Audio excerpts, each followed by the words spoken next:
Saúde é o que interessa. A TV Brasil Esperança sabe disso e por isso, com muito carinho, nós temos convidado pessoas que entendem muito de saúde e para conversar com vocês, dando dicas, trazendo boas informações.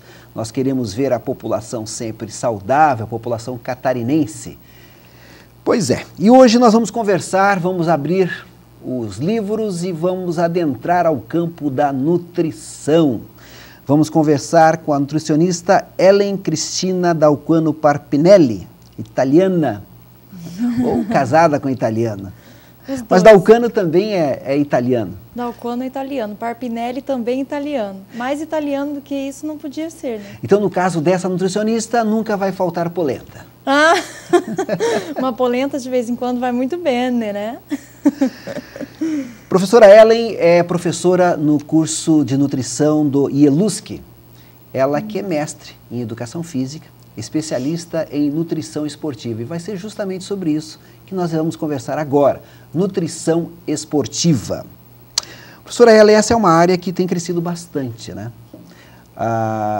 Me parece que os clubes hoje, enfim, as agremiações que mexem, que têm atletas, ou estão sempre voltadas para competições, estão tendo um olhar assim mais atento e preocupado em ter em seu corpo de professores ou de atleta, ou melhor, na equipe, nutricionistas também.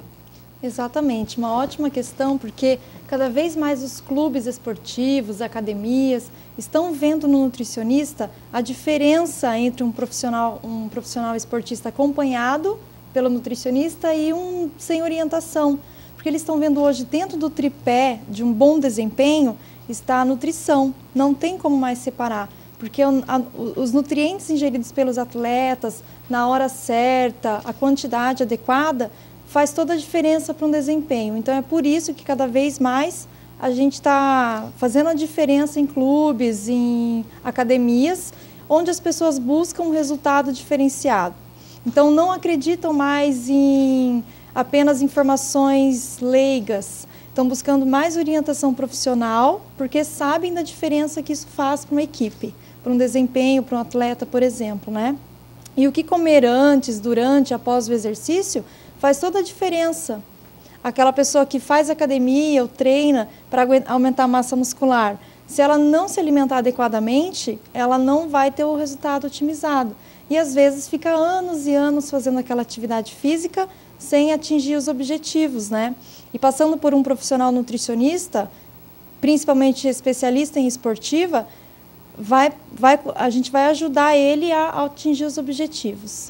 No passado era muito comum os técnicos, inclusive, darem barras de chocolate para os atletas antes das competições. Mas isso é um grande equívoco. Inclusive, eu era atleta e a minha técnica de voleibol, na época em Maringá, eu fui seleção de Maringá. Como um docinho aqui, para melhorar o rendimento. Chocolate, exatamente. E isso a gente sabe que o chocolate, ele tem na sua composição gordura e açúcar. Então, açúcar antes do exercício vai fazer com que o atleta tenha um aumento da sua glicose no sangue. Quando ele começa a correr ou fazer academia, a glicose é demandada pelo músculo, começa a diminuir a glicose no sangue. E aí ele pode ter uma fadiga precoce, um cansaço antes do tempo. Então não é indicado, geralmente, comer um chocolate, mas tem muito efeito psicológico, né, também. Doutora Ellen, então, era atleta em Maringá, na cidade Canção. Me arriscava. Até a adolescência joguei vôlei de praia, fazia até ping-pong, eu ia para competições e tal, tem algumas medalhas. E por isso, então, ter também tomado a decisão de seguir orientando atletas, agora como nutricionista. Exatamente. Inclusive, vou contar um segredo, poucas pessoas sabem aqui. Agora serão milhares.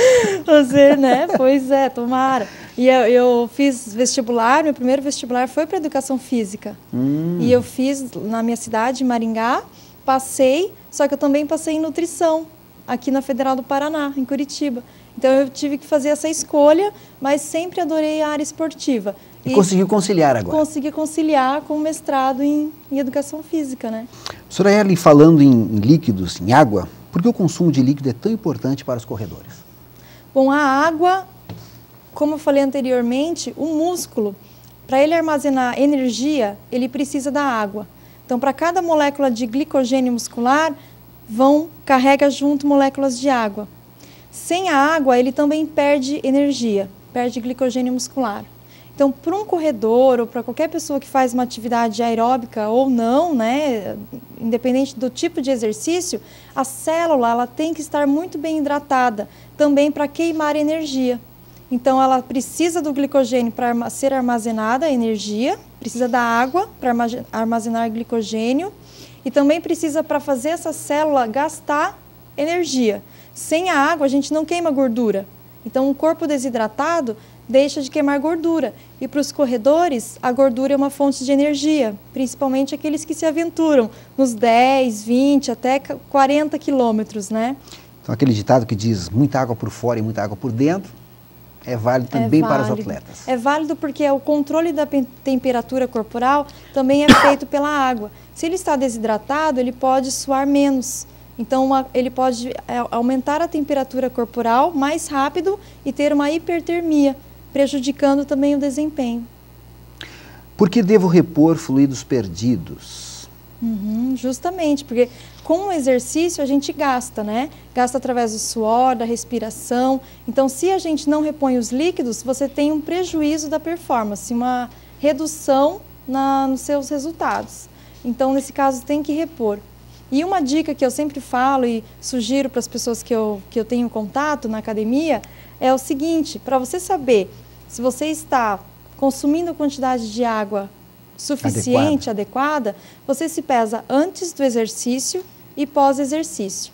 Para ver o quanto perdeu. O quanto perdeu. Porque o ideal neste momento, pré e pós-exercício, é não perder líquidos, não perder peso. Porque o que se perde é líquidos. Então, uma boa hidratação garante que você não perde peso. Tá? Claro que vai suar um pouco mais, mas você tem que repor também. Então, o quanto você perdeu, você tem que repor em líquidos pós-exercício. Se perdeu 100 gramas durante o exercício, tem que repor 200 ml de água no pós-exercício. E se a atividade física durar mais de uma hora e meia, é interessante, se a pessoa sua muito, gasta mais eletrólitos e sais minerais, é interessante consumir uma bebida isotônica ou uma água de coco para repor também os sais minerais do suor perdido. Aproveitando a deixa, falando em bebidas, que tipo de bebida temos que evitar? Por exemplo, posso consumir o álcool, a cafeína, refrigerantes? Então, é engraçado que muitos atletas em atividades de longa duração, como triatletas, Ironman, que é uma prova mais longa, no final da prova... Seu irmão, ele é atleta de alto rendimento, né? Alto rendimento. Meu irmão é triatleta e ele participa do Ironman, que é 3,5 km de natação, 190 de bicicleta e 42 km de corrida, no mesmo dia. César. Então, César não precisou buscar muito longe uma nutricionista. É, né? Ele tem esse privilégio, né? Também tem uma irmã nutricionista, às vezes leva umas bronquinhas. É. Mas é normal. E aí ele participou do Ironman. E algo que eu tive esse privilégio de assistir, várias vezes a prova que ele participou, é que no final da prova os atletas têm uma vontade muito grande de tomar refrigerante. Então, pelo doce, pelo doce e pela reposição. O refrigerante, ele atrapalha metabolismos de ácido fólico, vitamina B12, sem contar o desconforto gástrico. Então, durante a atividade física, não é recomendado fisiologicamente tomar refrigerante. Não é a melhor bebida de reposição. Até porque pela cafeína em excesso, também vai estimular uma desidratação. Se um atleta já está desidratado e toma cafeína, independente se é da fonte do refrigerante ou do café, ele pode ter uma desidratação maior, porque mexe com hormônios diuréticos do nosso cérebro.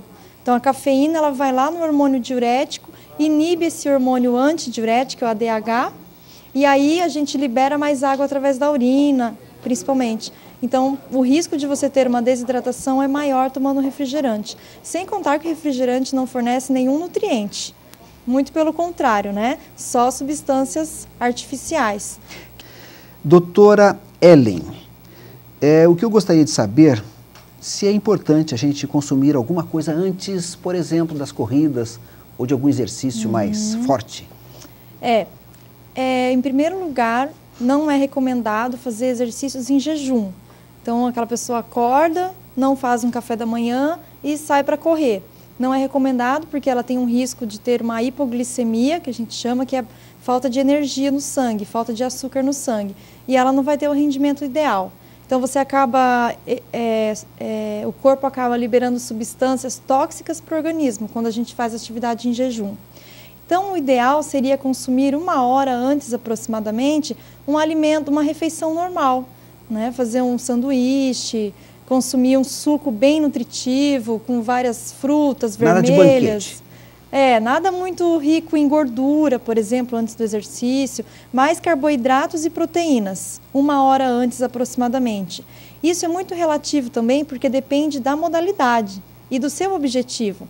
Porque se você quer emagrecer, é um tipo de refeição. Se você quer aumentar músculo, é outro tipo de refeição.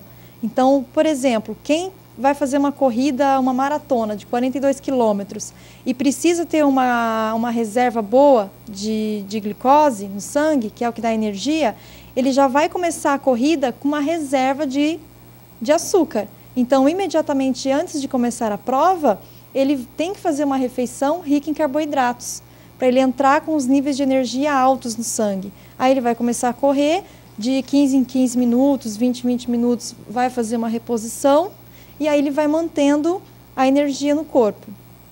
E pessoas que querem emagrecer já não precisam, vão fazer musculação, já não precisam se preocupar com essa refeição imediatamente antes do exercício. Basta fazer um lanche 1 hora antes, já é o suficiente. E a refeição pós-exercício também vai influenciar muito no objetivo. E o que tipo de alimento vai consumir também de acordo com o seu objetivo. Então, vou dar um exemplo que é muito comum a gente ver nas academias. Faz a musculação e depois toma uma vitamina com leite, um copo de leite com Nescau, ou faz uma refeição mais pesada, né, pós-exercício. Então, quem quer aumentar a massa muscular, até pode ser interessante fazer essa refeição.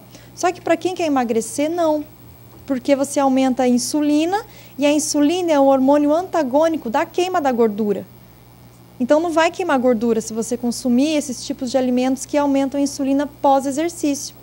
E é muito interessante que na fisiologia a gente chama de janela metabólica o período que acaba a atividade física até 2 horas após o exercício.